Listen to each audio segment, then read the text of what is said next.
verdad, pero esta vez me separaron.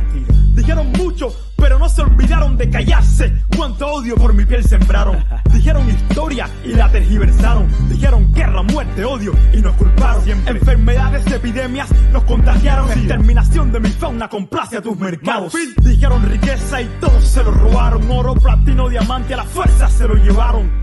Y la actualidad es tan triste que todo aquello que dijeron es lo mismo que hoy se dice más. ¿Quién dice, quién explota, quién se beneficia? El asesino, el mismo que da las noticias. Hay una cuenta fácil que siempre me da las grandes riquezas, de dónde vienen y hacia dónde van. Independiente como los Mao Mao, concluyente como los Mao Mao, como los Mao Mao, como los Mao Mao. Somos resistentes como los Mao Mao, independiente como los Mao Mao, concluyente como los Mao Mao, como los Mao Mao, como los Mao Mao. Somos resistentes como los Mao Mao. Nati Dre es afroresistencia, cultura ancestral, afrodescendencia, solidaridad. Esa es la esencia, la diáspora africana eleva la conciencia, conciencia negra, universal, progresista y transcultural. Negros y mestizos revolucionando, pueblos caribeños y africanos en un solo bando. No más explotación, colonialismo interno, no más confusión, supremacía blanca en el Babilón. Soy rojo, negro y verde, afroliberación. Mientras más negro, más represión. Somos creadores, recupera tu visión. Mi misión es educar con amor, contra el silencio, vivo sin temor. Independiente como los Mao Mao, concluyente como los Mao Mao, como los Mao Mao, como los Mao Mao. Somos resistentes como los Mao Mao, independiente como los Mao Mao, concluyente como los Mao Mao, como los Mao Mao, como los Mao Mao. Somos resistentes como los Mao Mao.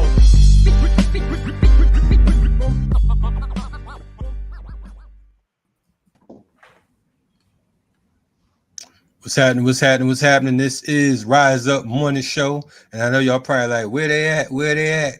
Bring them out. Bring them out. It's good. It's Rise Up. You here? Peace. Rise on up. What's good? How y'all feeling? Y'all good over there? Yeah, Kemba's rising on up for real, stretching and everything. Look at Kimber. He ready, boy. He look like he's straight out of bedrock. You know what I'm saying? He got his fly shirt on and the headphones. He borrowed my headphones. Y'all know about that. I like this shirt so much I had to wear it twice, man. 2 days in a row. Right. True Africa. He said, I ain't playing. I ain't coming here to stunt for y'all. I ain't coming to do that. I ain't even recognize that till you said it, brother. But, you know, we could do that around here. You ain't trying to impress nobody, right? That's right. War going on outside. You know what I'm saying? know, These cats, absolutely. These cats trying to be cute out here. It's can't feed the beast, man. You can't keep feeding the beast with resources. Yeah, that's pretty good. Buddha wear the same thing every show. Buddha wear the same thing every show. He's called Buddha out too. Look at Buddha. Man, I don't need church to be cute. That's why I'm always you the example. You the example. Example. So, yeah. I have to be the role model for absolutely. Let me gas the Buddha up, man. Buddha gonna show up with no shirt tomorrow. No shirt and gray hair in his chest. I wouldn't be mad, man. Oh, good. Check this out. I feel like saying Sabah al-Nur, which means good morning in Arabic. Okay. You guys didn't even know that I speak Arabic, right? I didn't. Anyway, do you speak Swahili though? Do you speak Swahili? No, I said Sabah al-Nur. Habari's about that is not my business, you know. Habari's my linguistic skills. You know, one of my skills that you guys are not aware of. Right? I speak a little Kiswahili. Anyway. Oh, okay. You got this cat talking Swahili. He's speaking broken Arabic. And hey, we African, man. We can't be talking in the colonizer tongue all the time, man. Okay. Oh man, Arabic has been adopted by millions of our people, so we cannot ignore it anyways. Although it came from outside. Okay. But if you want to speak Swahili, no problem. Hey brother. Habari mchana. Nina furuha kukutana nawe. You guys don't know what I'm talking about. Buna stunting on him, boy. He said he's pleased or he's happy to meet us. I got you, bro. No, you know what he really said? He said he's so happy to be here with Kalanja. He losing his mind. He got to say it in 4 different languages. I ain't mad at you, brother. Just I said I'm nice to meet you guys. That's what I say in Swahili. Nice to meet us. Hey, he is the only one here that's the only thing I know in Swahili. That's why. I tell you. Anyway, this is the Rise Up Morning Show. See, some of us need to go back to sleep, but it's all good. We still here though. Hey, but true story. Let me tell a true story with that saying that you what you just said in Kiswahili is what drew my interest in wanting to learn Kiswahili. That phrase right there. I heard that said, wow, that's beautiful. Phrase again, brother. Hold on. Let him get it. Let him get it, Buna. Chill. Buna, by the way, Furaha comes from Arabic. Farah, which is joy, I think. You see, actually, we can have a Swahili Arabic class today. You guys are ready? We should just do that instead. Swahili lessons by Buna. Hey, but Kiswahili is spoken in East Africa, and today we are traveling to East Africa. We're gonna have a conversation about what's going on over there. So Kimber with the fly segue, man. The shirt told him to do that. Hey, he's like, he said Kiswahili is spoken in we're gonna take a trip today. That was real smooth. I like that, brother. Fernando, what you guys say about all this madness over here today, bro? I don't know, man. This is starting off interesting. You know, Buna out here teaching us Swahili, you know what I'm saying? And Arabic, you know, and Ikemba got the smooth segue. So we ready to roll. We ready to roll. Sound like a felony. But anyway, definitely appreciate our brothers here today. For folks who don't know, if it's your first time tuning in, this is the Rise Up Morning Show. We are on this Rise Up International Morning Show. So these brothers ain't just flexing on the language just because they feel like it, because they took a couple classes over in the US or the UK. This is where it's at. This is the International Rise Up International Morning Show.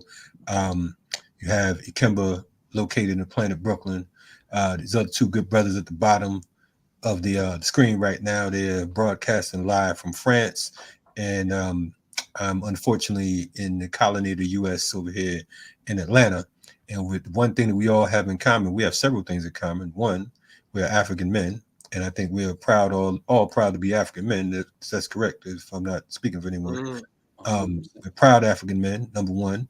But number two, we are all in the belly of the beast. When we talk about the belly of the beast, you only think about the U.S. because, unfortunately, the enslaved Africans in the U.S. are sometimes the most arrogant slaves on the planet, because we think that we're the only ones getting our ass kicked. But don't worry, this ass whooping is for everybody if we don't rise up, you know what I'm saying, and revolt together. So that's where it's at. So definitely we appreciate you brothers getting down. Today we have a serious show, something that I've been looking forward to. Yesterday we talked about, on yesterday's show, we talked about Sudan. And we talked about how folks forget about what's going on and how certain places are highlighted and certain places aren't. You know, again, when we say this, it's not because, you know, we're not like, well, what about such and such? We're not the what about game. We're pointing out that as African and colonized people, we're always last on the list when it comes to oppression. We're first to catch it, but we're last to feel what's going on. So, you know, we definitely appreciate you all, the work that you're doing, and we definitely appreciate the brothers that we'll be bringing on here today. We do have, it looks like we got Natasha in the background. She's trying not to come on, but it's all good. You know what I'm saying? We're going to act like we don't see you. But she's spectating. But if we make this mistake and click you on, just know it was Buna. Be ready. Yeah, be ready. Keep, you know what I'm saying? Have your Jerry curl in order, the whole nine, because we go out like that around here. But anyway, we got some guests coming on, man. First of all, for folks who have been under a rock and have only been listening to mainstream media, particularly media coming from the United States, let's give them a rundown of what's been going on in Sudan. We're going to start with our dear brother Buna, since Buna is speaking 48 languages this morning. Perhaps you can tell us what's really going down in the Sudan and why we should be focused on what's happening. Yeah, it's one of the worst humanitarian disasters as we speak, underreported by the media in the West for several reasons, including the fact that it's in Africa, and also that there are so many powers involved, not only major powers like the US, obviously, but you also have a country that is playing a very important and very nasty role in Sudan, but our brothers will probably talk about that better than I do. It's the United Arab Emirates. And we really have to expose that country because that country is totally involved in many of the crises in Africa, okay, whether in Somalia, in Sudan, in Libya.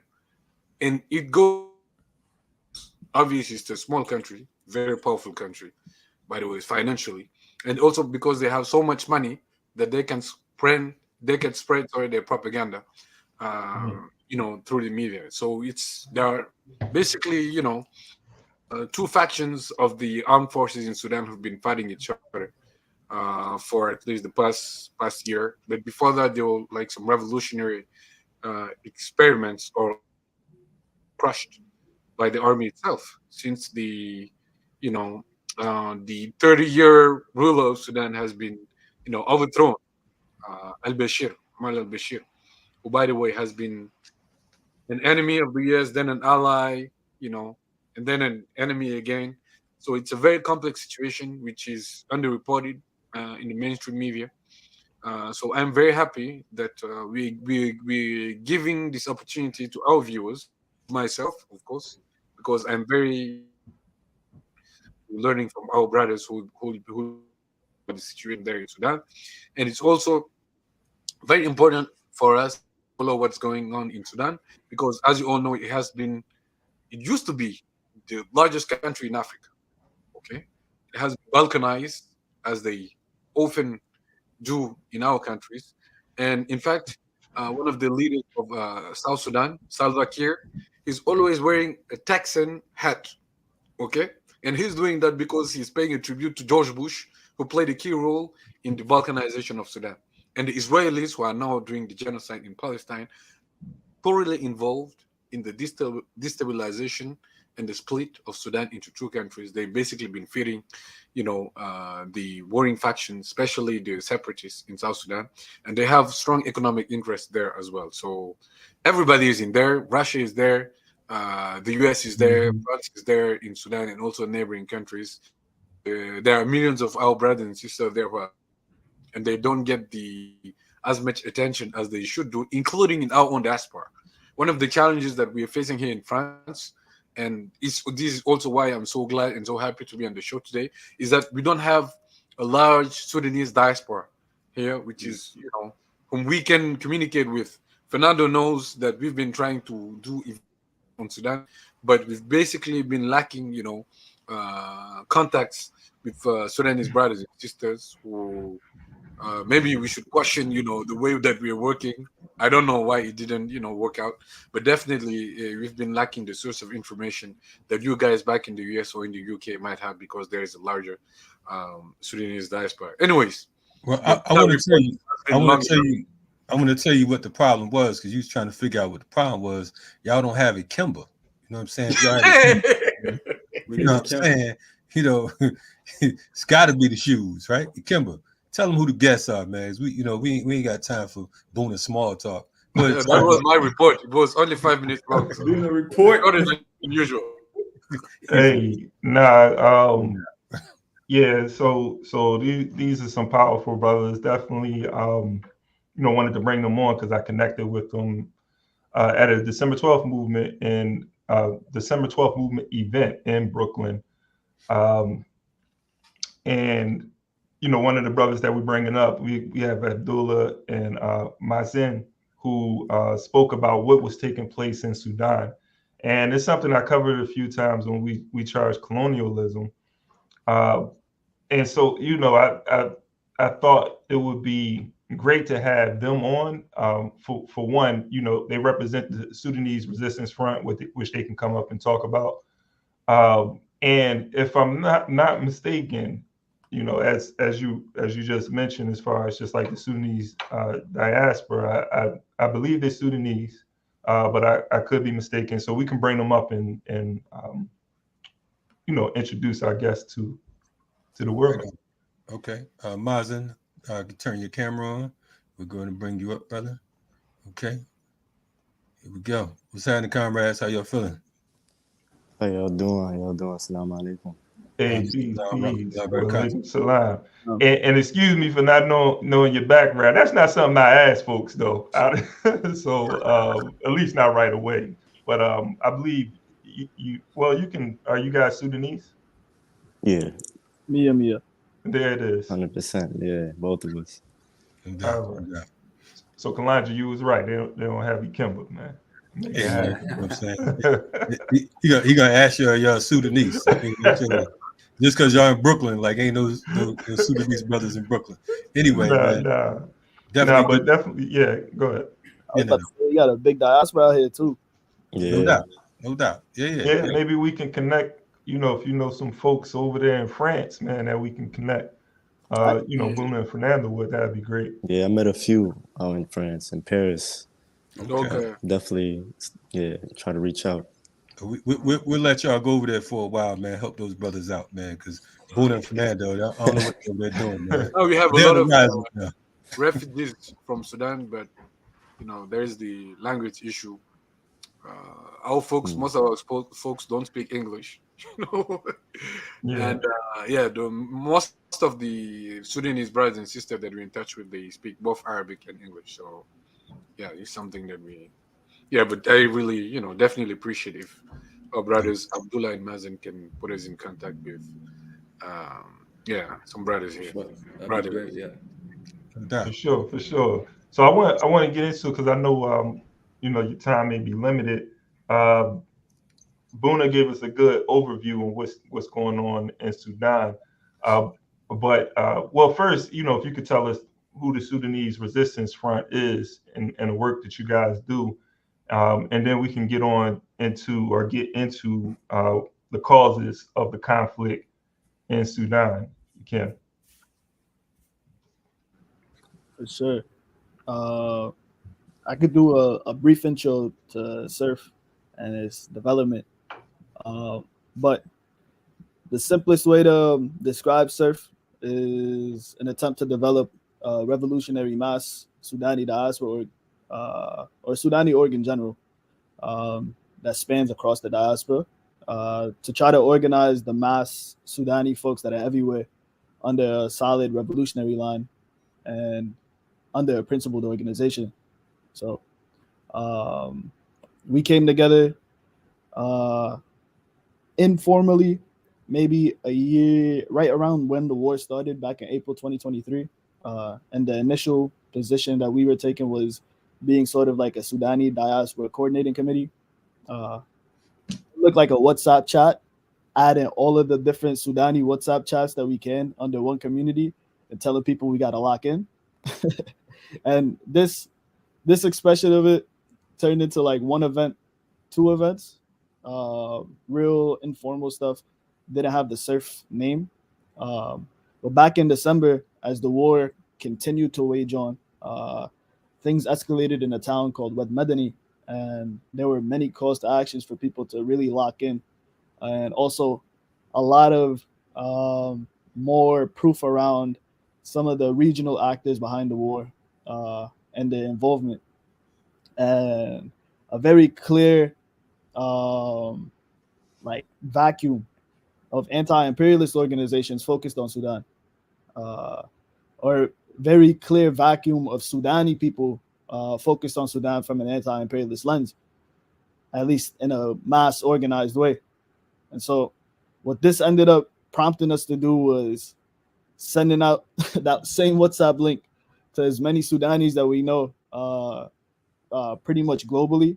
A lot of this was, I ain't gonna lie, a security culture thing. This was a risky move, but it was straight up just going into Twitter group chats with a bunch of Sudani folks and, possible feds, but sending a link telling people like, yo, let's do a quick brainstorming session. Feel me? Quick community brainstorming session. And from that point on, bring in a bunch of people to do a call to action to expose all of the other actors, the UAE, the US, UK, Israel, and Russia and its various involvement in Sudan, and call for a unified slogan around hands off Sudan. Essentially, just getting people to wherever they are at in the diaspora, reject any form of intervention that their governments are planning or involved in at the current moment. And the protest itself started as a coordinated thing between folks in New York, London, Toronto. I believe there was a group, like a small contingent, that did something in France, which we can look back and try to find. But I will say, at least those three places showed up and showed out. Shortly after, folks in the DMV, and then shortly after, more and more different organized direct actions started to pop up here and there.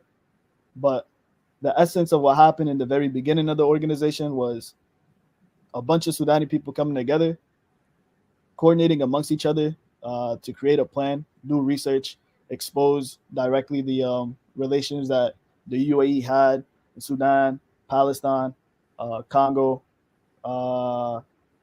et cetera, et cetera. You feel me? They wilding everywhere. And the US is playing a steering hand in terms of global struggles everywhere, you feel me? In terms of being on the upside always. So from that moment on, the Sudanese Resistance Front made it a sole intention to take this broad coordinated action and move it away from just a simple, one-time movement thing that a lot of us do in one mass mobilization to a mass organization. And the plan was almost immediately create a structure for us to plan, study, agitate, do action all together, and make sure that there's a way for us to temper our line in a way that supports self-determination back home and doesn't stample on it. But yeah, that's all I got to say. For Maz, if you want to go ahead. Yeah. I want to, before you hop on, I want to say something real quick, because I appreciate that you pointed out the security risk aspect, because when you was talking about the whole, the WhatsApp groups and the chat groups and all that, I'm like, damn, that's how did y'all sift through that, with infiltration and all that? But I would also, when Maz gets down, you mentioned Russia's role in this particular piece as well. And that's very important because of the fact that folks struggle with, Russia does this for us and Russia's done that, so on and so forth. But we have to be able to look at things for what they are. Most of the times, folks are working in their own interests, even if it's to help you. You understand what I'm saying? They're looking at what can they get out the deal. They're not just helping you because of the fact that, I love these Negroes. But Mazen, if you don't mind, you can do your thing.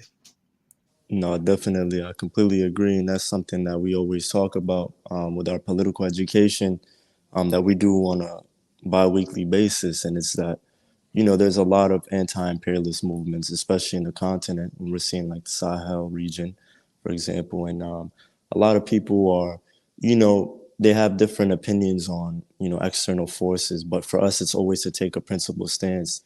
And, from what we've seen with Russia, they've been, back and forth, switching sides, initially doing a lot of work with the RSF. And there's been a conference recently in like Egypt with the foreign ministers, and how, they're seeing, we're seeing some involvement with the army as well. So there's, like you were saying, it's a lot of the time it's for the interests of the nation, right? So that's something that we prioritize organizationally, and we have to see things for what they are, and also, a priority on that material analysis, because one thing that we do not want to become, or we try to avoid, is being a cultural affinity organization, right?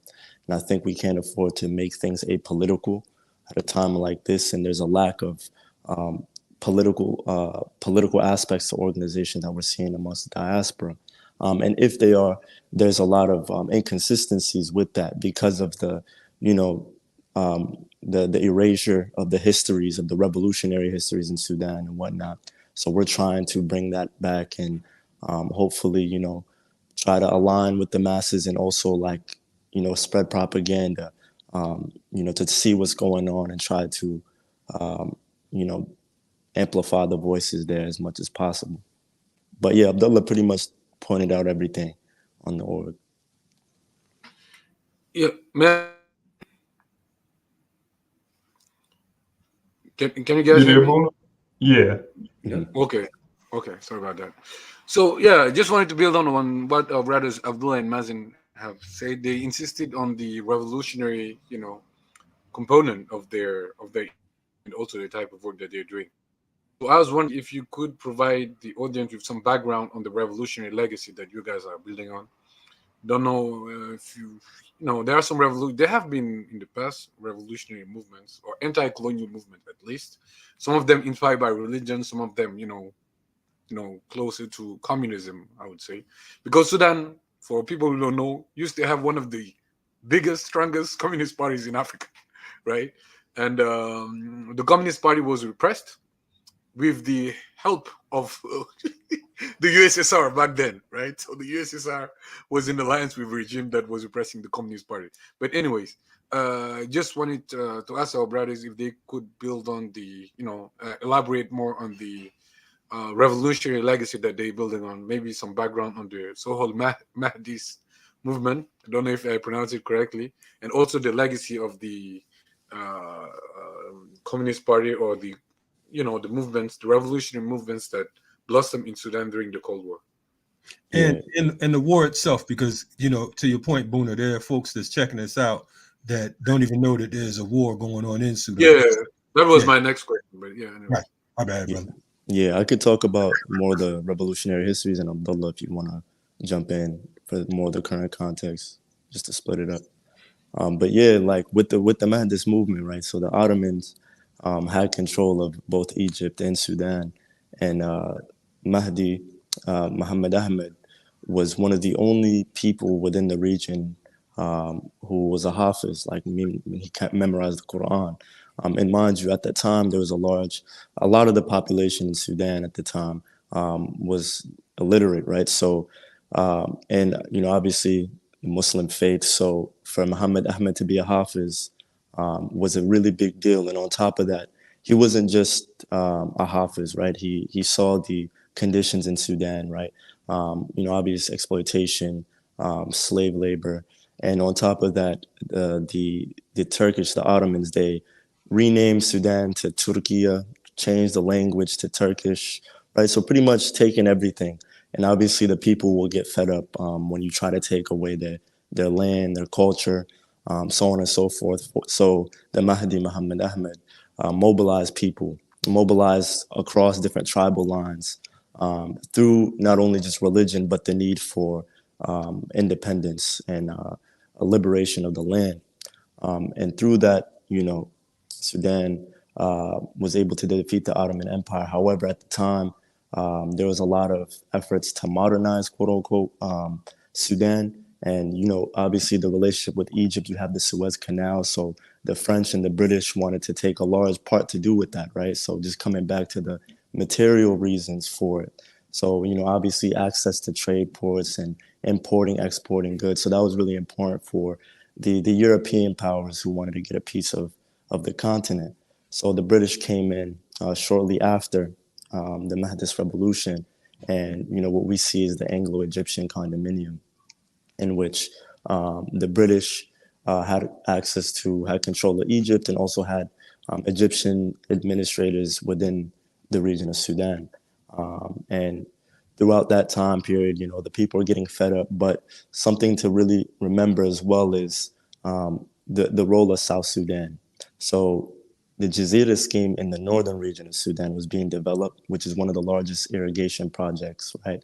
So you see a large production of cotton, which once used to be wheat, and cotton, a lot of cotton production was being sent back to the UK, getting them a lot of money.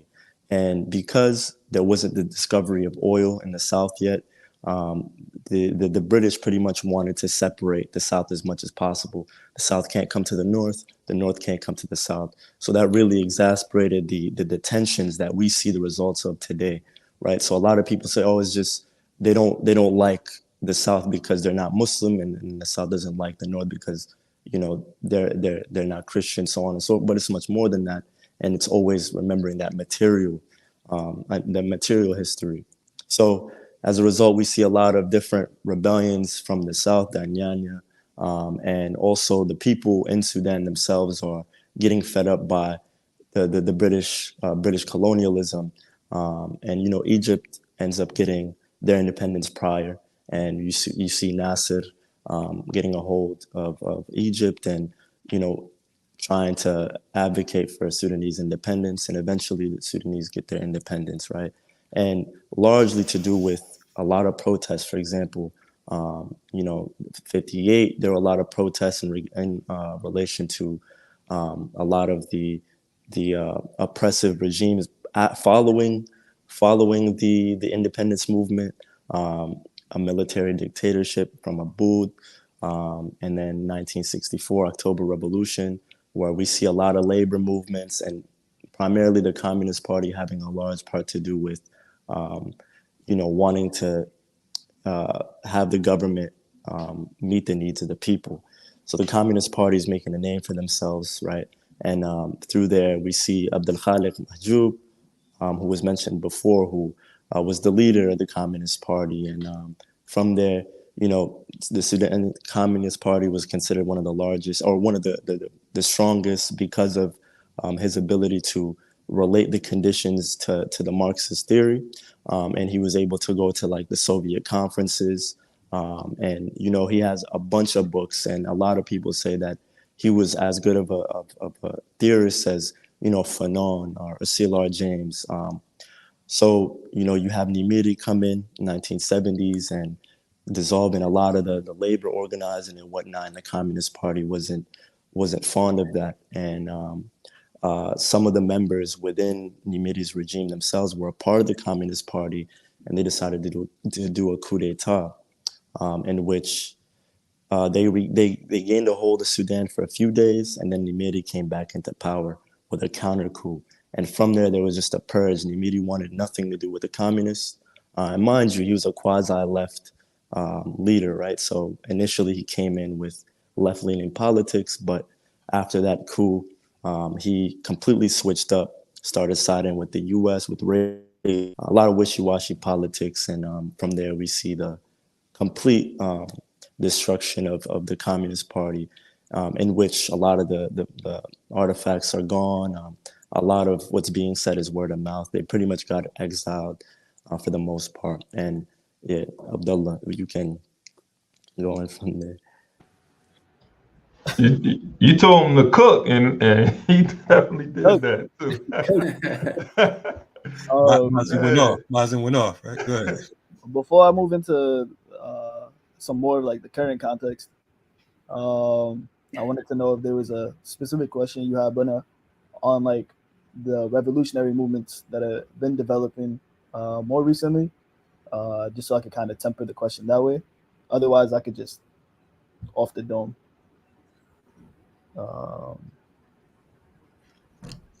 Yeah, go ahead, please. You can talk about the most recent revolutionary movements, and if you want to talk about the origins of the current conflicts, also fine. Because I know Kalanji is expecting that part, right? No. My thing is, I want to, because this show, I think that we should spend as much time on this topic as possible. So whatever time you all have today, I'm suggesting that we dedicate this show today to the Sudan. We need a thorough breakdown of what's what, where folks can go and get this understanding, because so many folks are dedicating shows to everything else. This needs to happen. So, take your time and get down. Sure. So I think in general, we can always look at Sudan's history as a struggle, this dialectic between like revolution and like counter-revolution. You feel me? Like revolutionary forces gain some gains, and then the counter-revolutionary forces see the conditions on the ground and they're like, "Bet, you feel me? Time to sweep in." Mazen sets us up in the history of like people's struggles in Sudan up until this point, and essentially what it looks like is the people getting fed up with one military rule, them revolting, having mass mobilization, and then organizing themselves into a condition that's favorable. And then the next military general takes those favorable conditions and then takes over the people's aspirations, then kind of deads it. And the most, of course, like long-standing version of that, an effective one, has been Umar al-Bashir in terms of being able to maintain this tight-knit control over the rest of the country and surrounding himself by all of these different paramilitary organizations and different violent arms of the same state apparatus, but all with different contending material interests and things that he'd appease. So you'd have Umar al-Bashir pretty much essentially coup-proofing himself by making sure no one military general could just flip on him because he got a whole nother military in stack. Whoa. Boom. What happens though after 30 years of Umar al-Bashir being having his reign in power, you have the effects of many austerity measures on Sudan, sanctions on Sudan, exasperating the material interests, or exasperating the material conditions of the people on the ground.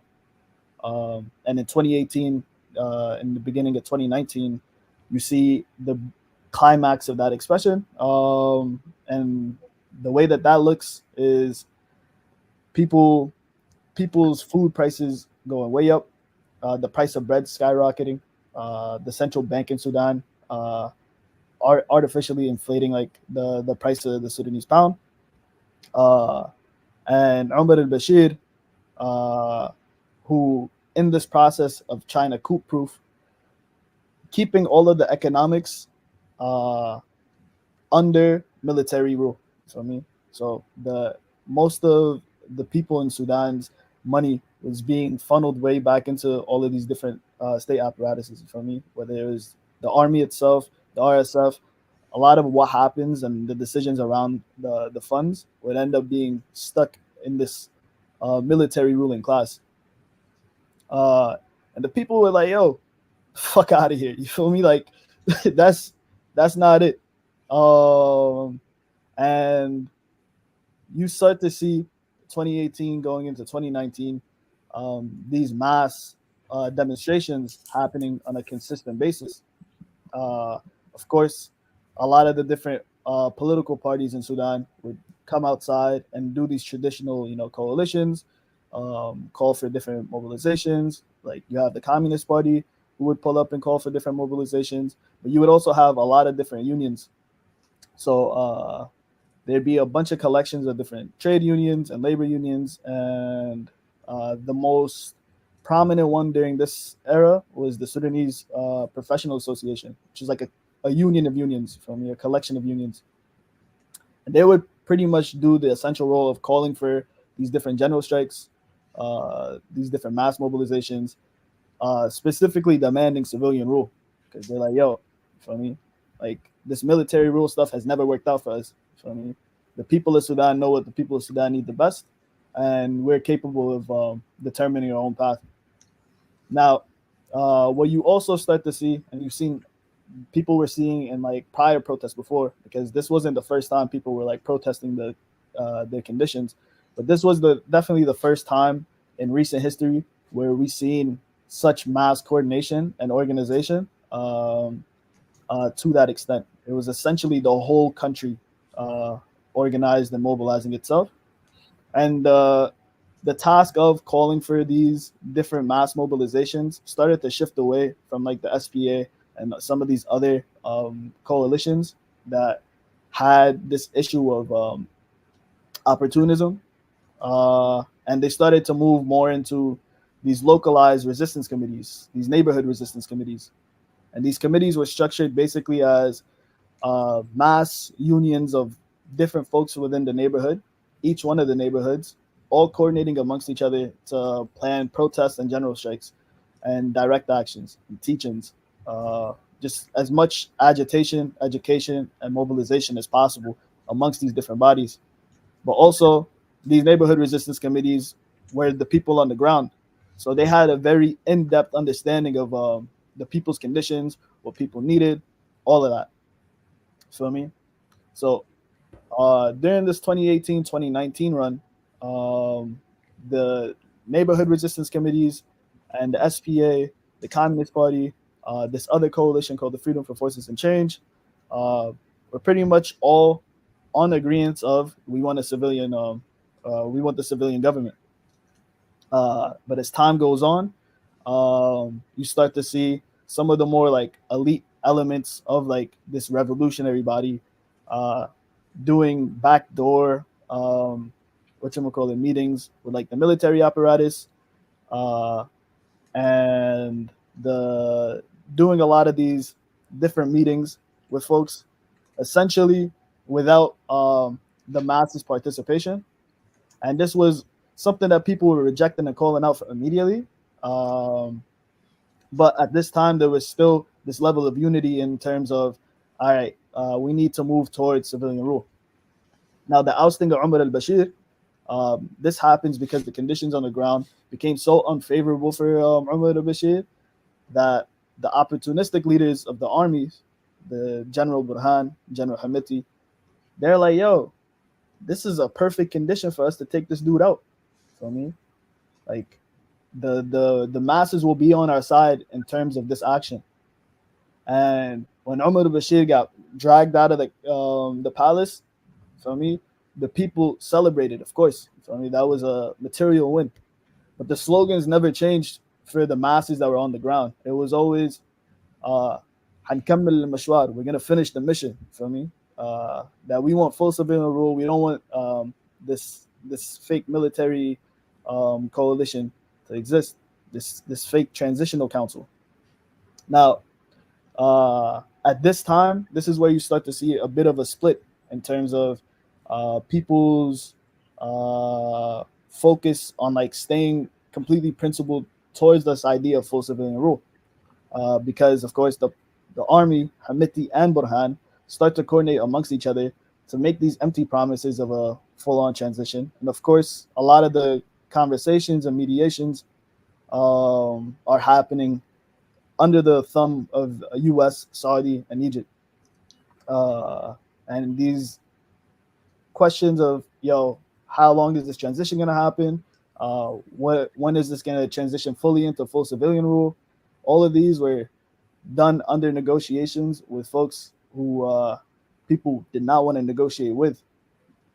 Now, what you end up having after this is a whole list of criticism from people on the ground and continued mobilization all throughout the transition, all throughout the transitional council, but a bigger focus for the resistance committees to develop their own charter. So I mean, up until this point, people have developed a charter for Sudan's political future with the Freedom for Forces of Change. But the resistance committee started to notice, yo, you know what? Now it's time for us to develop our own. These charters were essentially everybody from all of these different neighborhood resistance committees coming down with the question of how do we want Sudan to be in the future? So, I mean, like, what is our political vision for Sudan? And creating a political process. And this process of charter building was one that radicalized a lot of the folks. And as different committees started to sign on, more and more committees started signing on under this charter called the Revolutionary Charter for Establishing People's Power. So I mean, now the charter itself pretty much exemplified a full-on plan to take a transition, to have full civilian rule, to reform the full security sector, dissolve the RSF and some of these other subsequent militias, restructure the army under the control of the people and the masses. And of course, a lot of the ideas were ones that were popularly supported and agreed upon. In terms of their ability to enact the idea, at this point, we start to see more counter-revolutionary pushes from the army. So timeline focus, this was 2018, 2019 going down. We get to 2021 or 2020, October 2021. And what you have is a Wow. I heard my work meeting pop off. But what you end up having is what you call it, the General Burhan and the other General Hamiti colliding together to do a full coup of the transitional civilian sovereign council and create this transitional military council. And this coup was immediately met with all of the people going and calling for a mass mobilization again and a renewal of people's mass movements and a renewal of focus on people to look at like this revolutionary charter. Feel me? Moving forward, all of these the committees they span to like about 8,000 deep, 8,000 separate committees, all of them interconnected. But the nature of the committees is one that's decentralized, which of course was met with a primary concern, even though the Communist Party, for example, supported what the Revolutionary Charter had written out. The decentralized nature, of course, became something that they raised as a concern, and the way in which people could express from that charter what they want. The charters are like by far the most revolutionary expression of what the Sudanese people want because of how much mass participation went into developing it, and also like material analysis in terms of Sudanese people's conditions, and even a plan that was pretty solid.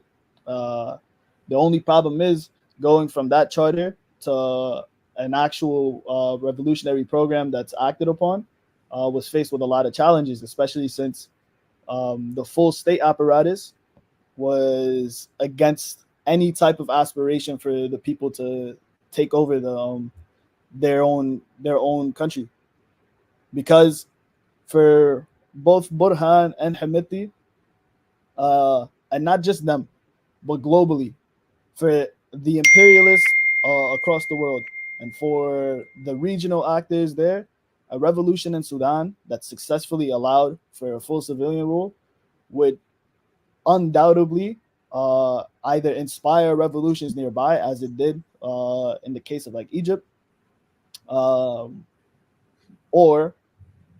it would immediately put to end any of the false agreements that the army and whoever else was in control would agree upon.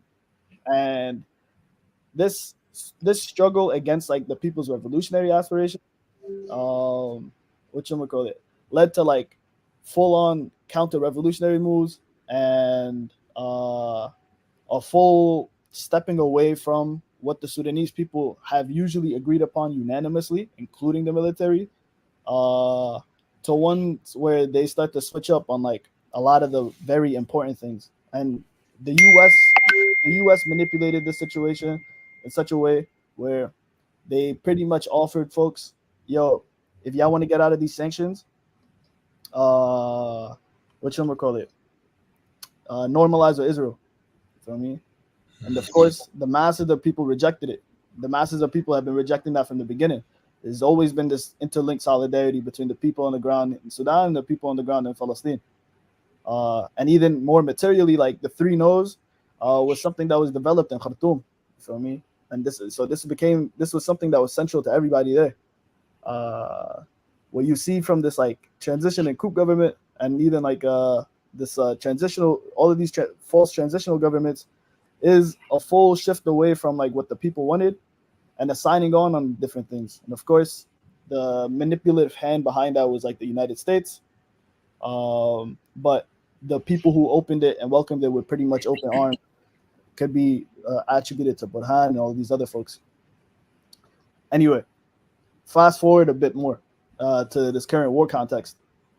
What we see now is a continuation of people's revolutionary movements on the ground, trying to organize and mobilize people, actually doing the process of meeting the material needs of the people within their own cities and hoods, because the state apparatus could not do it. And what you see is, after this coup, Burhan and Hamiti, both of them have contending material interests in terms of them wanting control over Sudan. And the 2 years that they said they would have a transition amongst themselves towards April 2023, they have a disagreement about they have this disagreement on this thing called the framework agreement, which essentially was them being told, yo, you know what, y'all have to integrate and unify the army. Burhan was the de facto leader, and Hemeti was his second in command. Burhan basically tells Hemeti, like, yo, I want y'all to get integrated within, I think, 3 years. Hemeti's like, nah, we want 10, because bullshit guy, he doesn't really want to go ahead and become one army. That begins the start of a spark of the conflict, and then immediately what it looks like is a besiege on Khartoum, the RSF beginning to attack key areas within Sudan, and the army immediately engaging in battle like this. And both factions, the Sudanese armed forces and the rapid support forces, began to contend all across Sudan, and immediately pulled 40 plus million people into an active war zone everywhere. And as the year went on, more and more people pointed to the fact that they said, yo, like, this is something that would inevitably happen with two armies taking control of this country and their regional backers all having a material interest in taking over Sudan. For the RSF, their task is much more of a, we want Sudan to get balkanized as much as possible, for us to take as much as we can. You know, the UAE's put something upwards, like, I don't know, like somewhere near $20 billion dollars land investments in Sudan and land grabs. Professor Nasreen Al-Amin, she does a good job of like really breaking down the empire building process within the United Arab Emirates and their process of like stealing land and how integral Sudan is. Sudan, of course, being neighboring to like 7 different countries right next to the Red Sea, it's a spot that everybody wants. You feel me? And the United States has been on Sudan's ass this whole time. You feel me? Like, and so the continuation of the idea of balkanizing Sudan, that political project ends up continuing through the rapid support forces. And for Burhan and the army, their material interests lie in this. Burhan was trying to solidify himself as the de facto leader. He's been trying since before the coup and since the revolution to develop some type of civilian base. He tried, and there's articles on it where he tries to essentially recruit non-radical resistance committees to create a coalition in support of him, and it falls flat because the people aren't jacking him. And his struggle for a civilian base was completely rejected because, of course, he resembles and he is an expression of the old regime and like the Islamist movement in Sudan. You know what I mean? And people who have manipulated the use of Islam in this political sense. You know what I mean? Fast forward a little bit, you get into this war situation, and the Sudanese armed forces, General Burhan, and all these other folks find themselves in a position where they can basically change the whole national consciousness and the national culture around one of defending against this this new outside force. Even though up until this point they were pretty much the same, they were both part of the same state apparatus.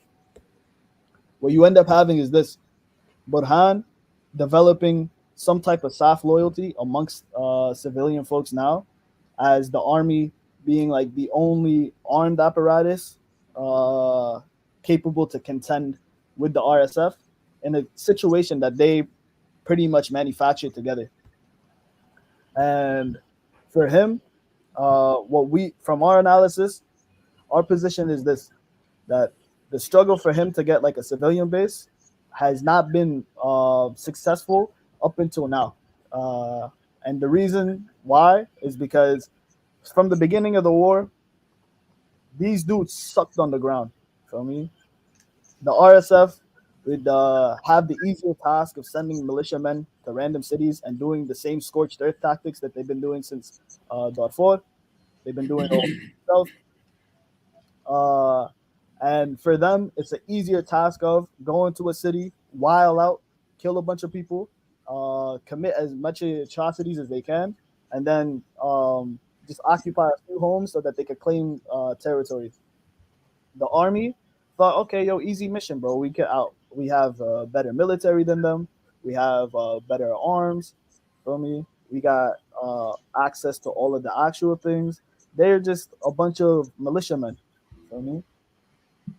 What you end up seeing is this: them getting spanked on the ground, Sudanese armed forces getting fried in the different battles that they start to engage in, and them trying to rely more on like artillery and like heavier weaponry, them then causing a bunch of collateral damage, of course, because they don't really regard the citizens, or at least the leadership of the army does not regard the citizens at all. And then them coming up with a bright idea for this popular resistance. They're like, yo, you know what? We can't beat them on the ground. But if we arm as many of the civilians and we arm the masses, we can. Now, who they arm, it becomes a selective process. Like I said, Burhan is not one of the is not one that was finding a civilian base in terms of non-radical resistance committees. He was trying to really unite with all of the old like Islamist people from the NCP or National Congress Party or whoever else was like affiliated with them and had like some type of sympathy towards them. And this was an unpopular move all across Sudan throughout the revolution, for me, and of course historically as well. Now, he was finding no success 2019 down. Up until the point of this war, you start to see some success because he'll find the local militiamen, the local men who are trained for these arms, who have already these leanings that find them sympathetic towards the army, and recruits them under the army and provides them with the weaponry. And of course, they do the job that they set out to do of like defending the town. And what you end up developing is this pseudo pro SAF support that's being manufactured, and a manufacturing of that not only here but across the diaspora as well, and the development of like SAF loyalty right now. And even an article that was recently sent where like SAF generals are talking about how their plan for this is at the end of the war to take and assume control and be involved in the political process for 3 or 4 election cycles. That's like 20 years. For me, and it's a clear objective for them to try to get some winning territory. They at first they thought they could pretty much do a sweep and like win fully militarily. As time went on and they started to have less and less success in terms of like the actual ground coverage, you start to see them ducking a lot of the negotiations. You feel me? Now, I don't. Before I jump into the negotiations, I do want to just say, like the call from like the people on the ground has always been one of rejecting like these U.S.-led negotiations and negotiations that pretty much lead us to the same place. And of course, this is you'll see this coming from like the party members, you'll see this coming from whoever. But on the ground, the struggle for survival is taking a lot of precedence. And as conditions become more and more unfavorable for the citizens on the ground, the new expression of like the revolutionary movement on the ground became this: people moving away from these like neighborhood resistance committees. And actually, I wouldn't say moving away. I would say shifting more focus into this other expression, which is this emergency response room. It's essentially the same thing. Each little local neighborhood locking in together, and people actually meeting the humanitarian needs of like the citizens on the ground. And this followed the same, at least logistical structure that the resistance committees did in terms of mass coordination across all of Sudan. But the people on the ground are the only people getting this humanitarian work actually done. NGOs aren't doing shit for me. The SAF and the RSF are blocking and looting aid packages. So what ends up happening is people on the ground all across Sudan are finding creative ways to gather material funds and then distribute that amongst like people within their neighborhoods and stay accountable that way. And to make a very clear and quick shout out in terms of this, For SURF, our position is we have to support the people on the ground materially as much as possible, and the organization that we've been doing this through and collaborating with a lot on this is Sudan Solidarity Collective. They pretty much do the job of getting money directly into the hands of members of the emergency response rooms so that they could go ahead and do this humanitarian work. So, I mean, but of course, the problem is for people to be allowed to even do this, these ERRs take somewhat of a neutral stance. You feel me? Like they can't outwardly express themselves the way in which the resistance committees could in terms of what they need, because right now for them their main and their focus and their primary contradiction is the one of hunger and death. You feel me? It's like, yo, this is all we're gonna focus on. And the problem with this is that there was a clear direction moving for the resistance committees to develop their own revolutionary party. For me, begin to structuralize themselves, especially because the resistance committees were the best expression of like the Sudanese masses. But the question of exactly how they could take that expression into something that's like really there, that would have been through a vehicle of something like a party. And right now we see inklings of that from on the ground, but it's become very hard for us to get more communication about the widespread political moves of the people on the ground, especially those who are rejecting both the army and the RSF because of internet outages, a bunch of other things. For me, warlike conditions make it really tough, and the contradictions were not developed enough or sharpened enough at the time of like these resistance committees popping off, especially because there was a level of, yo, you know what, we have a clear vision and there's a clear way for us to win this. That some of the things like a resistance news network or like a know the line, keep the line, and unified communications and unity of fields across like all of the vast Sudani political ideas that are there, that hasn't happened in Sudan in recent times because of the situation of war. You know what I mean?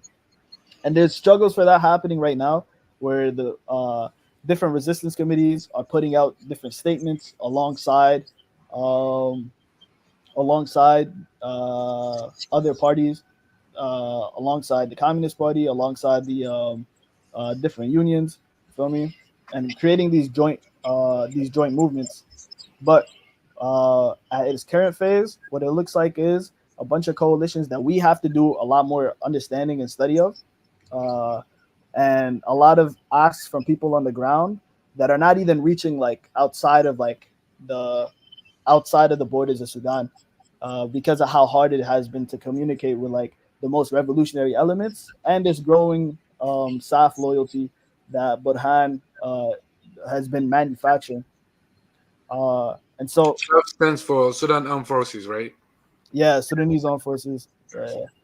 And pretty much, I wrap up like all of this with this main thing that right now, a main and primary objective for members of the Sudanese Resistance Front is to try to get a better understanding of the situation on the ground and connecting with more people on the ground, whether they're from the resistance committees, whether they do agricultural work, and whether or not they are part of the party. Literally, whatever political expression exists on the ground right now, we're trying to get as much of a robust understanding of what the people on the ground want. One of the charters that happened in the beginning of the war, it's the Revolutionary Charter to Establish People's Power, but specifically their plan to end the war. It's a 13-page document dictating like the resistance committee's position on how to end the war. We did a study group of this within the organization. Um, the summary of it essentially comes down to the rejection of like outside intervention, the classification of the RSF as a terrorist group, just because that's the side that they find to be the most belligerent. And then for the army, a full restructuring of the Sudanese armed forces under the people, and the reinstating of quote unquote honorable members of like the Sudanese armed forces. And they put a number out. I think it was ranging up to like 100,000 members who were like dismissed during their struggle in 2019 and 2018 and across. There's a bunch of like army members who, of course, rejected what like their generals are saying. and the state apparatus was saying, and there's a push to want to connect and restructure the army under the people. Now, how to do that? Feel me? We gonna see. We gonna see. You know, something important that you said. You talked about everything you said was important. Let me say, definitely gratitude. We just let you go loose because of the fact that this information needs to be out there, and it's like normally we'd be cutting folks off like, all right, but what you're talking about is necessary. One of the most important things that you said during the end, we reported on yesterday's show. One of the things we talked about was Sudan rejecting the UN call for deployment of quote unquote impartial forces to protect civilians. That right there is powerful, because I compared it to police here in the United States, like how we don't want police coming through the neighborhoods, more or less trying to keep peace. And next thing you know, someone is choked, sodomized, shot, whatever the case is. Same thing with Haiti right now. You know what I'm saying? The Kenyan soldiers, that they sent over there to keep the peace. What was your thoughts on that? Because that's a strong message when you basically say, fuck the UN. You understand what I'm saying? We know that when you come through, it's like what they did with the continent of Africa, West Africa in particular. When you come through on these missionary missions and shit, next thing you know, as I believe it was Jomo Kenyatta said,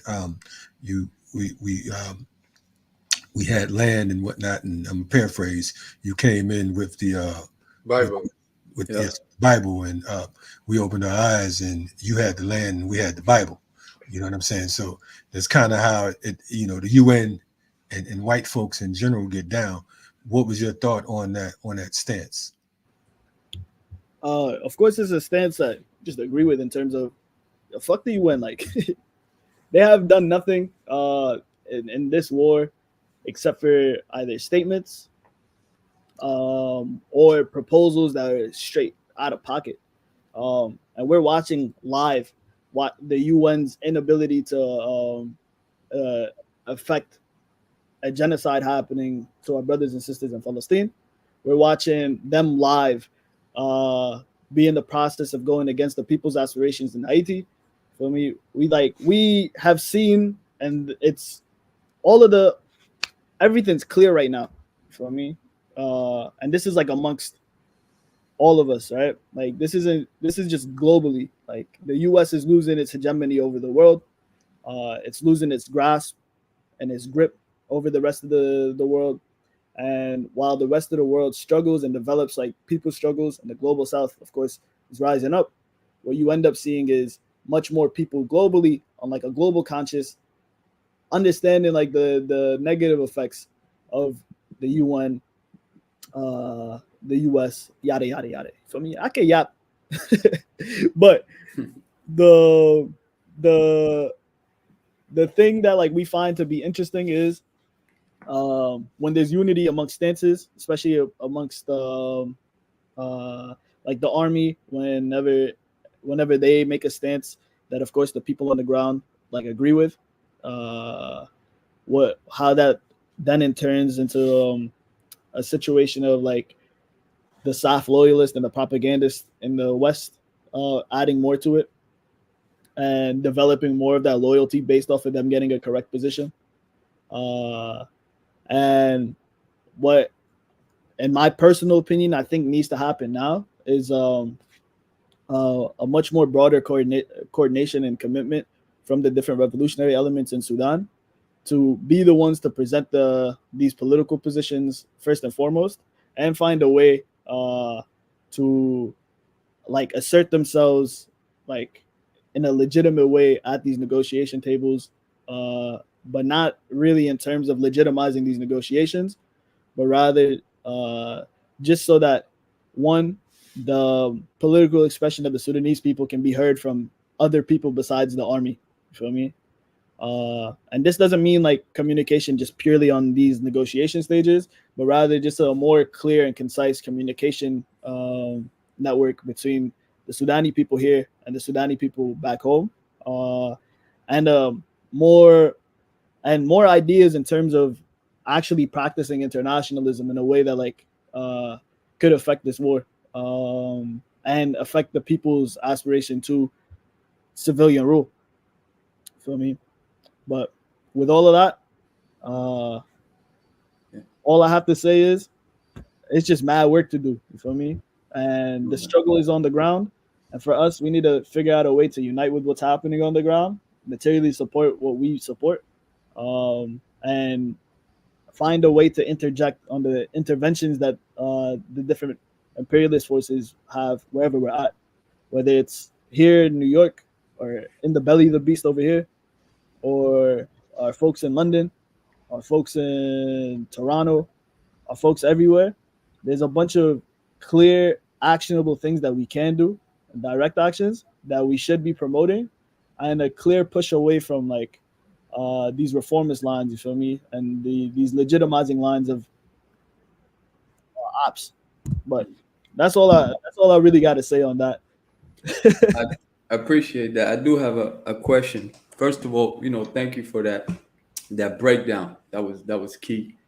I unite with the comrade Kalanji when he was saying that this what's going on in Sudan is extremely important, and sometimes we tend to not put it in the forefront. We're not focusing enough on that. So I appreciate you and the comrade being on today. Definitely key. Earlier we were talking about with my comrade Buna. We both work with the Pan African League Umoja, and a Pan Africanist organization here in France. And he was mentioning how sometimes it's difficult to organize or to mobilize around this issue of Sudan over here in France. And part of it is because the Sudanese diaspora is not necessarily huge, but part of the problem, I believe, is also that sometimes it's us with focus on this micro-nationalism, right? Not understanding that we have the same enemy, and what's going on in Sudan directly affects us as well, right? So my question is basically, from what you say, I hear there's an important revolutionary resistance in Sudan.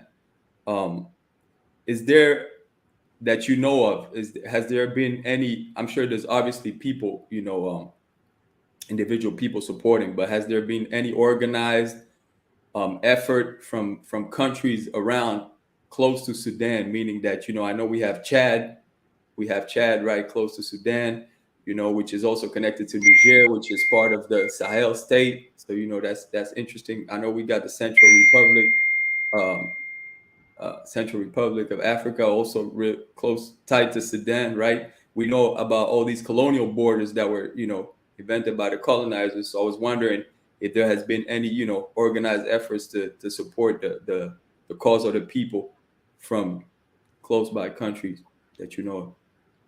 I'll be honest, this is one of those things where I don't want to give you a solid answer. To my understanding, I don't really see a direct link up between like other countries formally supporting like the people on the ground, the resistance committees on the ground. What I have been seeing is and this is another part of like why we're now in the process of investigation, is we see like a lot of pushes from like the U.S. State Department to hop on like podcasts and talk about like the different revolutionary formations in Sudan with a little bit of excitement. You feel me? Like, and we saw this like 2019 down. We saw even like inclinations of people talking about resistance committees with people who have shitty lines. You feel me? Like terrible political lines, either evil or whatever. You feel me? And I think the reason behind this is one, there was a clear attempt to try to frame what happened in Sudan as like a color revolution, like one that like was manufactured by the West, and then that causing some type of misconceptions amongst the left. I know like Black Alliance for Peace put out like an article calling the revolution in Sudan something along the lines of a color revolution. And then, of course, somebody else putting up a follow-up article saying, like, nah, you wildin'. And I appreciate the contention that happens that way. But what that ends up looking like, from at least my understanding, like this is just a hypothesis, that these different struggles to get like a correct understanding, a revolutionary understanding of like the revolutionary struggle on the ground, and the clear push to like blur the lines on who like who's doing what to support, makes it so that it's hard for people to practice like full on internationalism immediately with the people in Sudan because of two things. One, them not knowing who the revolutionaries on the ground are or having direct connections to them on the ground. Or the second one, them either doubting like revolutionary potential of the people on the ground, and then of course having some type of chauvinistic response when it comes to that.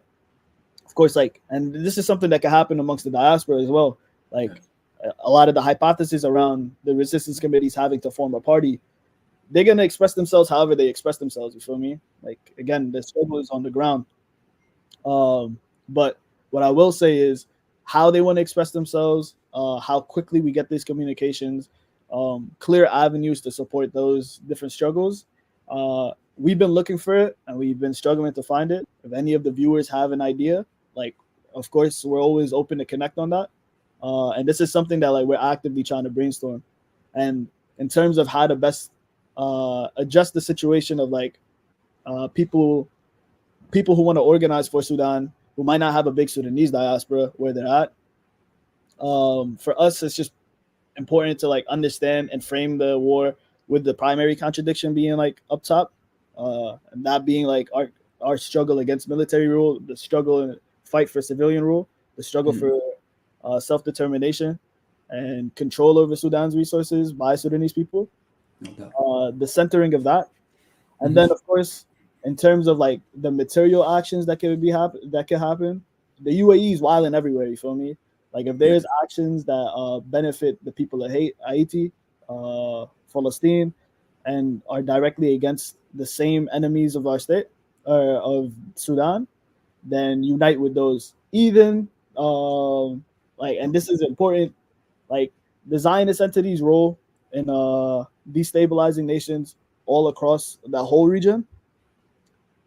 Them niggas getting packed up soon. You feel me? Like, and that's something that like we're confident in, that like the Zionist entities at like the end of its reign. You feel me? And that the struggle against the Zionist entity right now, seeing that through, completing that mission would have a material impact in Sudan, and that we want people to unite with the struggle against Zionism and normalization in a way that materially supports Sudan as well, because those two struggles are things that are completely interlinked with the people in Sudan's struggle for self-determination. You feel me? But yeah, it's literally like honestly, there are a bunch of coalitions being built in the city right now, trying to pick up what's happening locally with what's happening internationally, and where we see the best utility for this is having some clear direction in the political line that the people in Sudan want. They're developing the Sudanese Resistance Front. That's like one of our primary things, and then for us to continue to push that line wherever we're at, and beyond like just the identity of being Sudani, as long as the revolutionary line is being pushed, you feel me, and that it's being tempered by like what's happening on the ground actually, then it's straight ahead with whatever people want to do. You feel me? As long as it follows those. But I'm gonna stop. Appreciate it. Nah, most definitely, and appreciate you joining us and giving us that history. You and Masin giving us that history of Sudan and this conflict. I think the viewers are really going to, appreciate what the viewers are appreciating what they're hearing. Those who will be viewing later on is going to appreciate it as well. So, as Kalanji had mentioned, we definitely would love to have you guys back and continue this conversation. I think Buna had, in his overview, talked about this humanitarian crisis, which is the worst, in the world, but is being downplayed. And we're talking about millions of people's lives. I remember, I was covering, I was, reading the article, and it was in the article, it talked about in about 3 or 4 months, somewhere around 2 million, more than 2 million Sudanese could die from, humanitarian causes, whether it's, lack of food, water, and so forth. When you put that into perspective, the population of Gaza is 2 million. So, we're talking about more people could lose their lives as a result of this conflict in the next 3 or 4 months than the whole population of Gaza. But nothing is being done. Like, what are I haven't heard the presidential candidates talk about this. You know what I'm saying? Like, what is their position on what's taking place in Sudan? Right? I really don't want to hear these niggas. Yeah, you don't even want to hear anything from. Well, we ain't expecting them to really have a position that we unite with anyway. Right. But that's their position is the UN, man. The point that Kemba raised is exactly what I'm trying to convey to people. Like, if you see the way they're treating the people in Gaza, okay, if you're not paying attention to what they're doing to the people in Gaza, do not be surprised if they do it to another people, including our own people in Africa. These people, what people really have, people who care about African lives, okay? Because some of folks, unfortunately, they are just enjoying their life in the diaspora, okay? And they don't care about the, people in the... But it'll come to them too. It'll come to the diaspora too. Yeah. It's really sad. So, yeah, I really appreciate your, the point that Ikemba has raised. Like, people need to really pay attention to what's unfolding in Sudan and in Gaza, because it's actually a blueprint for imperialist, annihilation of entire people, Right. So if those people, they cannot say a word about the Palestinians were their so-called democratic convention, national convention, why would you expect them to say something about Sudan? Yeah. They won't say anything. And they hate black people more than they hate any other people on planet Earth, right? And it's the same people who are involved. As our brothers have explained, Israel has made every endeavor to destabilize Sudan, okay? And one of the conditions for the against Sudan to be lifted were to normalize their, relationship with Israel. So I really appreciate the brothers for coming on, for giving us a very deep analysis. We definitely would like to have them, back on the show to talk about the humanitarian crisis, to talk about the regional backers that Abdullah has hinted to. He talked about the UAE a lot, but next time we probably can talk about. He also talked about the US. Next time we can talk about Egypt, also which is supporting the Sudanese armed forces. Russia, of course, France, because Fernando, you mentioned Chad, but there are 1,500 and even more now French in Chad. Yeah. Okay. So all those regional backers, we have to, we also have to talk about them, because this is part of the narrative that you don't hear. You'll hear about the US doing the so-called mediation between the Sudanese armed forces and the rapid support forces, but at the same time, nobody showing up, being at the core of the problem. So I really appreciate the brother Abdullah and brother Mazem for coming on. I know they had some professional commitment, but they still took the time to talk to us for a very enlightening conversation. Gangster, I might get fired. Oh man, nah. Damn. We can't do that. That's not what we want to be known for over here at the Rise Up. Yeah. That's all me thing. You feel me? Nah, look, this is more important, and of course, I know the people gonna hold me down if push does come to shove. I'm freeloading with Mazen, but I just wanted to make a final point before we wrap up and take our break. And just to tie back everything into each other. the reason why we've developed like the Sudanese Resistance Front, and we're calling for more people to engage in the Sudanese Resistance Front with us, is so that we could have this know the line, keep the line framework with Sudan and the revolutionaries on the ground in Sudan. And we want to invite as many people as possible to begin organizing with us and even offering us critiques, like on a principled level, when it comes to us in our efforts to address adequately the situation in Sudan. More than anything, what I see and what like we've noticed as a collective in the Sudanese diaspora is a lack of like a utility of criticism and self-criticism amongst other diaspora organizations. And we need to learn from like the experiences of projects like the Save.Ford coalition and all of them who did nothing but invite intervention, mismanage funds, supply different groups with weapons on the ground, and go against the people's aspirations completely, and move forward towards something that like to practicing internationalism in a way that is like legitimate for me. And by legitimate, I mean like actually materially supporting the people where they're at and coordinating as much as we can. So with that being said, for me, we're gonna post a interest form, and for the comrades on here, you'll love speaking with y'all. We definitely got some more ideas in terms of how we could get voices on the ground risen up for me. And I'll leave the brainstorming session to the end of the month. This is an open invite. We're gonna have a brainstorming session with as many community members as possible. So if y'all are free, come on in. Yeah. And let's make sure that we link, because I'm in Brooklyn, and you know we organize in Brooklyn, so our orgs can get together, sit down and talk about how we can work together and support each other. So we can do that ASAP. I have my information, so we'll make that happen for sure. How private is this chat? The private chat is private. Yeah, it's private. But you want the people to have that link, right? Yeah, I'll send them after, but I just wanted to plug my number in there.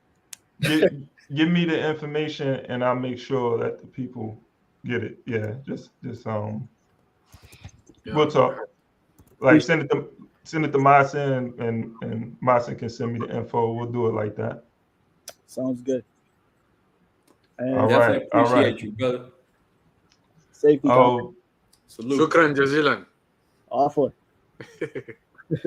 That's Kiswahili. All right. So that's Arabic, man. That's it. Oh, yeah. Well, in Kiswahili, yeah, Shukran is you're right. Shukran jazilan. Yeah. No, anyway, but that's you have a lot of words from Arabic. Yeah, I was going to say they will say that in not Kenya. Well, Kenya and what country? I think I'm thinking about Kenya. Yeah, Tanzania. Yeah, and Tanzania. Yeah. But with that being said, we're gonna go to a Black Power break, and if I don't do it right, it's all good, because we're gonna make it work.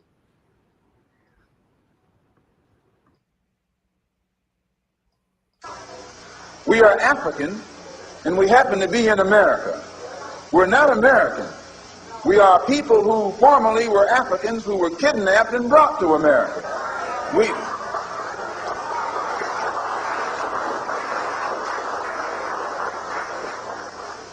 Our forefathers weren't the Pilgrims. We didn't land on Plymouth Rock. The rock was landed on us.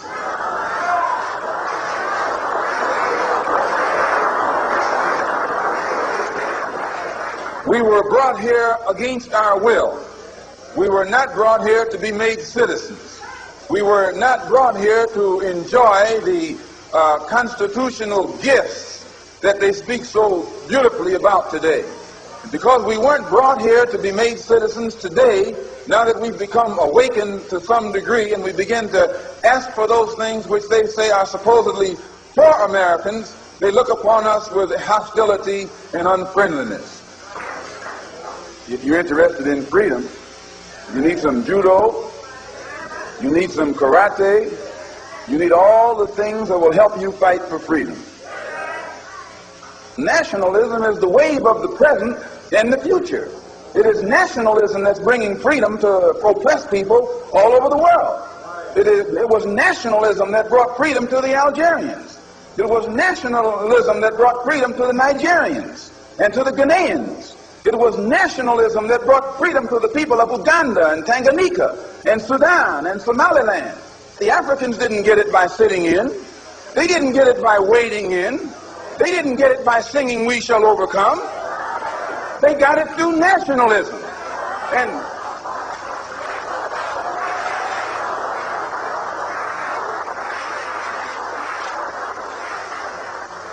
And you and I will get it through nationalism. What is it? What is it that makes it difficult for the philosophy of nationalism to spread among the so-called Negroes? Number one, they think they have a stake in America. They think they have an investment in this country, which we do. We invested 310 years of slave labor, 310 years, every day of which your and my mother and father worked for nothing. Not 8 hours a day. There was no union in that day. They worked from sun up until sundown, from can't see in the morning until can't see at night. They never had a day off. And on Sunday, they were allowed to sit down and sing about when they died, they wouldn't be slaves no more. When they died, they wouldn't be slaves no more. They'd go up in the sky, and every day would be Sunday. That's a shame. And it is that 310 years of slave labor that went in, that was my and your contribution into this particular economy and political system. They can give us the back pay. Let's join in. If this is what the Negro wants, let's join in. Let's show him how to struggle. Let's show him how to fight.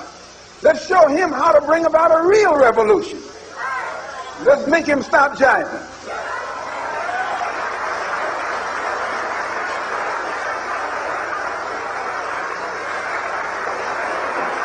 You don't need a debate. You don't need a filibuster. You need some action.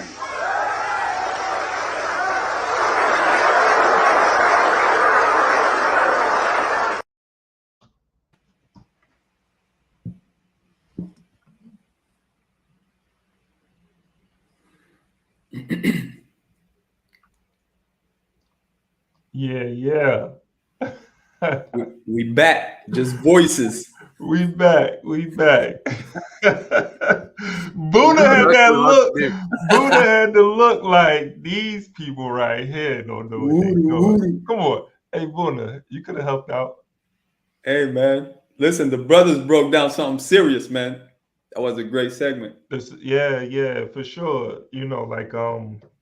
I appreciate that. Again, like when I came across the brothers and they were raising awareness about what was going on in Sudan, and I could tell because I have been doing my research and looking into the causes of the conflict, and of course I was familiar about Sudan from 2003, the genocide and ethnic cleansing that took place at that time, which would lead to a conflict that would lead to the independence of or the forming of the South Sudan in 2012 or 11.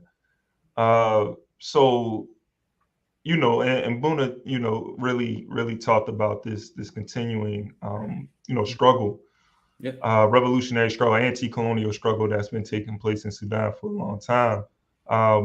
But when I heard the brothers, particularly Masin, speaking about what was going on in Sudan, I knew he had a deep understanding of that conflict. And with them being Sudanese, it's great to have people who are on the ground, are connected with people who are on the ground.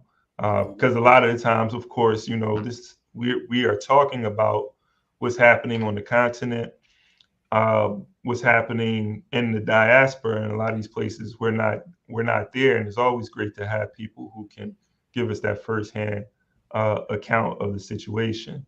With me being the only person here that was born in Africa, that's Hey, but we at the Rise Up Morning Show. Africa was born in you. That's right. Africa was born in us, man. There you go. But we at the Rise Up Morning Show. Went to Tanzania. He bought a shirt, then he came back like, I was born in Africa. I'm looking darker than Boona today. Look, you need a tan, Boona. What's going on, brother? Hey, I don't know if y'all had some reflection on the Sudan. Yeah, don't care much for bringing those brothers on. I think it was a very important and deep conversation. And they displayed all the qualities that we as activists or would be activists, we have to we need to acquire, because they had a very clear, deep analysis of their own society, not only in Sudan itself, but also as people living in the diaspora, and they are very well connected to the organization on the ground, which I think is lacking for some of us. I'm not talking necessarily about the brothers in the US, but Fernando and I definitely know that sometimes we are not really connected to the people on the ground.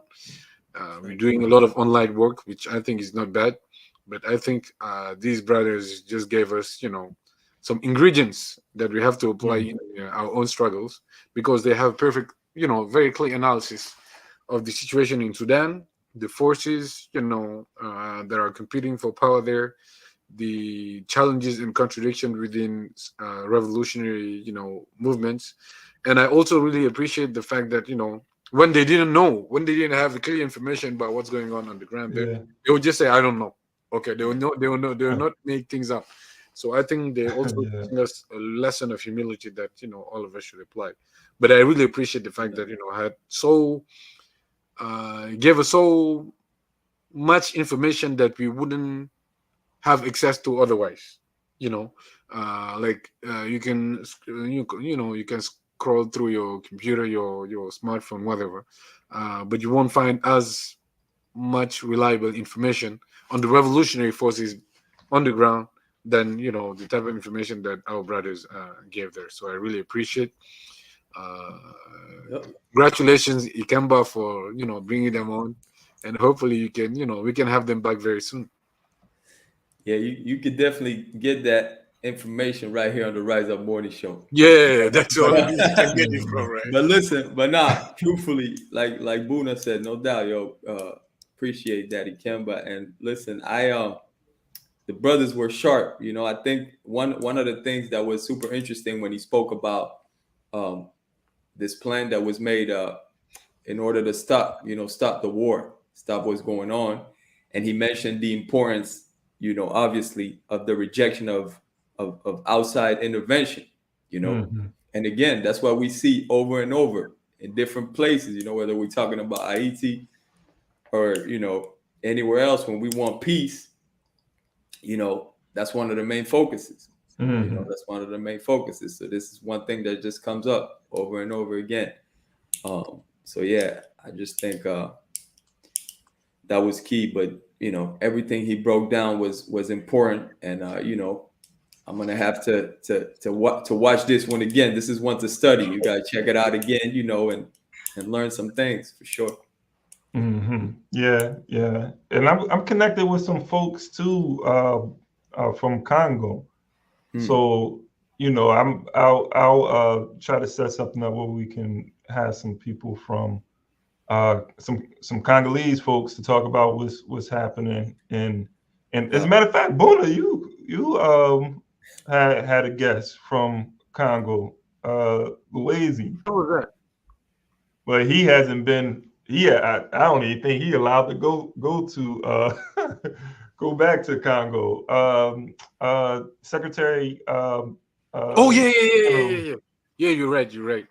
Yeah, Loizy Kinshasa. Yeah, definitely. We can bring that was early, yeah. And when it comes to Congo, we have a lot of folks that we can bring on. This is not, it's not an issue because, we have a lot of people from Congo who are living here. We know some people there. And, it's also a French-speaking country, so it's much easier for us to reach out to people that we know. So, Loizy is definitely probably one of the best we can get on the Congo because, he's from there, he was born there, he grew up there.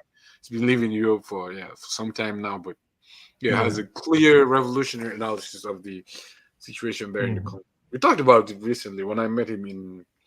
Well, anyways, anytime I meet him, we talk about the Congo because it is the heart of the continent. But definitely, I'll and he's also a member of your movement, like Hey, and that's the thing. Hey, speaking of the movement too. We have to give some updates on the trial. Yeah. So yesterday, the more serious charges the movement, the chairman, the Huru 3 was found not guilty of, and that was being agents of Russia. Crazy charges. Right. The FBI don't take you to court unless they know they can win. Right. They got over a 90% conviction rate. So this wasn't about them, winning. I feel like winning the case. It may have been an attempt to railroad them, but it's resources that's going into this. It's diverting, the energy and the work that our movement was doing in the community, right? But also, the Huru 3 was found guilty on the lesser charges of conspiracy. Conspiracy, right? This that old the state is amazing. That's the old RICO stuff. The chairman might have been seen in a picture with somebody. That could be a conspiracy. That sort of thing. Yeah. You know what I'm saying? He was talking to somebody who's affiliated with someone. So the conspiracy. I have mixed feelings about this. But we are looking at this as a victory, as far as the bigger charges, the more serious charges being dropped. So we'll take that victory, and there's still work to be done because we're going to appeal. We're not laying down and saying and taking the lesser charges of conspiracy. We're fighting that as well. So there will be an appeal. That's an update. I don't know if y'all had any thoughts or anything I want to say on that. It's just they will not spend not one single night in jail. So we have to keep fighting. No doubt. Yeah, for sure. I just wanted to say, the whole thing about being agents of the Russians, and it's always the same play in the book. It's like anytime we Africans are into some revolutionary work, it's either that we're working for the Russians, we're working for the communists, we're working for somebody, like we can't think for ourselves. You know what I mean?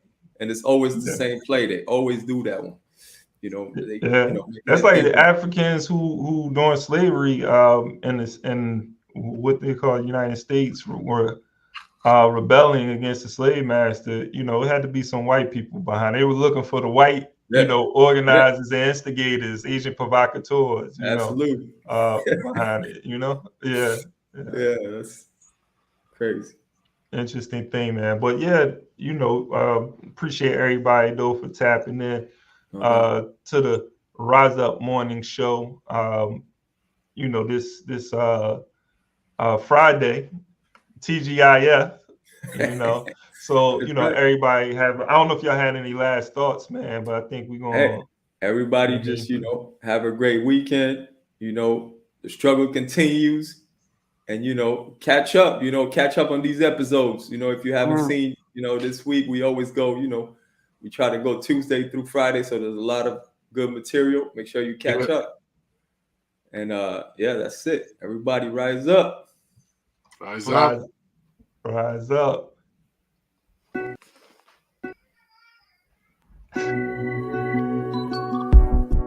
Sometimes the riot is a quiet one, where the battle is to love yourself and function in society, where voices of reason are muted by anxiety, like gaining notoriety is selling your soul. So we tend to go no deeper than the shallow water level, trying to keep us overhead in the face of all the slurs and the stares.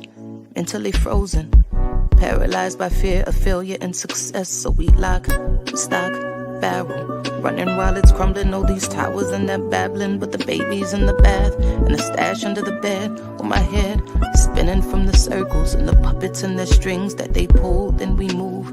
Reactionary warfare never produces winners on the field. Feeble and foolish, what tools and what weapons are we using?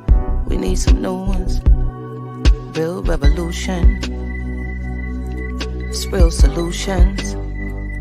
What we've taken on the ways of the ones who conquer with their guns and religion and division. Got my inner me looking like my enemy. Real revolution, where my inner me really a mirror for the galaxy. New time, brand new paradigms, new contracts to sign.